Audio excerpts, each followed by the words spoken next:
Rodrigo Beividas, quais os riscos dos esteroides underground? Boa pergunta, viu? Rodrigo, quais são os maiores perigos? Olha que interessante, pessoal. Quais são os maiores perigos do uso de hormônios esteroides undergrounds? E o que seria isso? Essas marcas de hormônios esteroides, que são quase que todas, que são produzidas de forma clandestina. Primeiro, elas não são laboratórios oficiais. Então, elas não são uma indústria. Então, ela não sofre fiscalização sanitária. Ela não tem garantia de asepsia. Ela não tem garantia de que há ali equipamentos adequados para a fabricação e nem garantia da matéria-prima, a procedência das matérias-primas que envolve a produção de um hormônio esteroide. Outro grande risco. Não se esqueça, a maior parte dos hormônios esteroide são medicamentos injetáveis. Quando você injeta um medicamento diretamente no seu tecido muscular, você está impedindo que o seu organismo se proteja de bactérias. Por exemplo, eu vou ingerir algo de uso oral. Ela tem uma contaminação de bactéria. O que meu organismo faz? Me dá diarreia para eu eliminar essa bactéria. Não é verdade? Só que eu estou injetando. Eu não dou essa oportunidade do meu corpo de expulsar esse micro-organismo. Então, se esse medicamento foi produzido de uma forma incorreta, sem a determinada asepsia, ou seja, sem a garantia de que ali não tem nenhum tipo de micro-organismo, que foi extremamente esterilizado, o risco é muito grande de você injetar uma bactéria dentro do seu braço. Qual é o risco disso?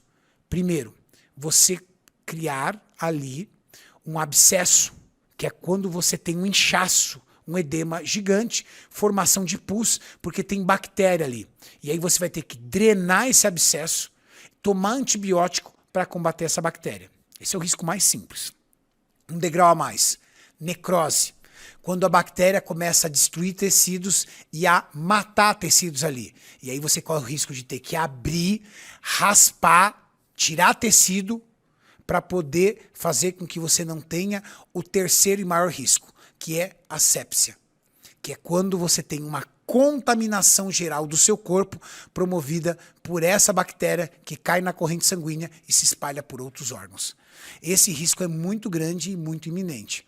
O que me preocupa é que a maior parte dos hormônios underground são vendidos ou são expostos de uma forma de marketing como se fossem grandes laboratórios, porque muitas vezes patrocinam pessoas conhecidas da rede social e não são.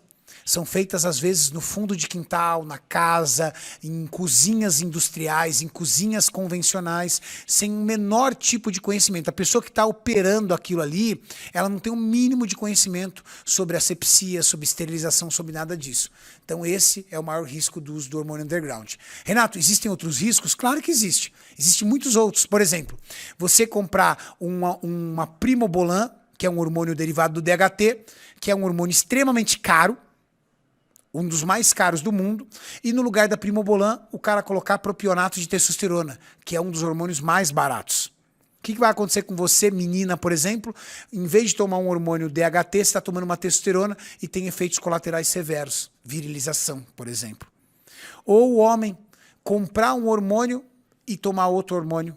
O mínimo do que você vai ter de resultados é o quê? Um resultado adverso daquilo que você esperava. Fora o risco de subdosagem, né?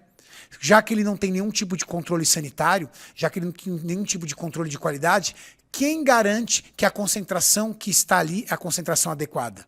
Então existe uma série de fatores com relação a isso. Aí você fala, você é atleta? Não, se você não é atleta, então, mas eu quero hormonizar, Renato. Tudo bem, mas existem hormônios, você sabe qual é o hormônio mais importante para o seu corpo e que mais constrói músculos? Testosterona, que é o hormônio bioidêntico ao que o seu corpo produz. E existe hormônios da testosterona que são vendidos em farmácia e são produzidos de forma ética e correta. Renato, eu não tenho acesso a eles. Eu entendo, é difícil. O acesso é muito difícil, porque para você ter acesso ao medicamento ético, ou você tem que ter esquema com alguma farmácia, ou você vai pela via correta, que é ir no médico, o médico prescreve para você e você usa. Então, o mundo dos hormônios underground movimentam milhões e milhões de reais porque usar hormônio é proibido sem autorização médica. E aí, em cima disso, acaba vindo o acesso fácil ao hormônio underground.